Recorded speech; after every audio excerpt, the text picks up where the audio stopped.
नमस्कार, आप देख रहे हैं न्यूज 18 का डिजिटल प्लेटफॉर्म और मैं हूं आपके साथ सृष्टि शेखर।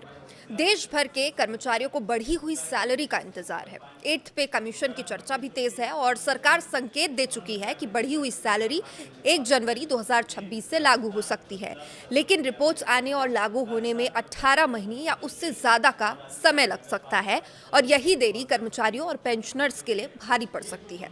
इसकी वजह से जो डीए है, महंगाई भत्ता है, उसे बेसिक सैलरी से मर्ज करने की मांग अब जोर पकड़ रही है।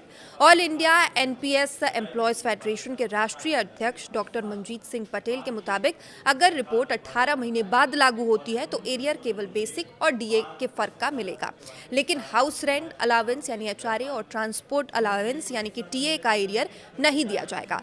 असली नुकसान यहीं से शुरू होता है। देखिए, मान लीजिए किसी कर्मचारी के 1 जनवरी 2026 को बेसिक सैलरी 80,800 है, डीए 60% है। 60% डीए का मतलब हुआ कि 48,480, यानी कुल सैलरी बेसिक और डीए को अगर जोड़ दिया जाए तो 1,29,280।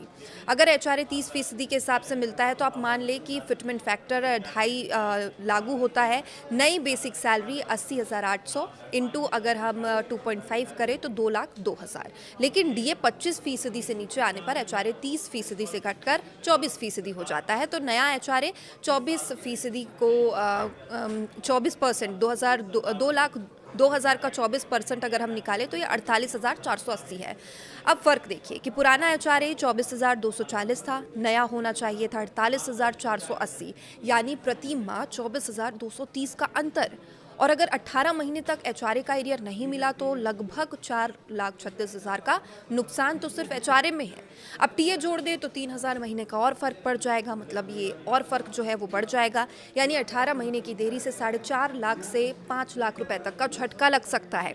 अगर 60% डीए को जनवरी 2026 से के बेसिक से जोड़ दिया जाए तो नई बेसिक 80,800 से 60% जोड़े तो 1,29,280 पहुंच जाएगी। अब 24% एचआरए लगेगा तो ये और बढ़ेगी और इस स्थिति में एचआरए का अंतर कम हो जाएगा और कुल नुकसान थोड़ा घट सकता है।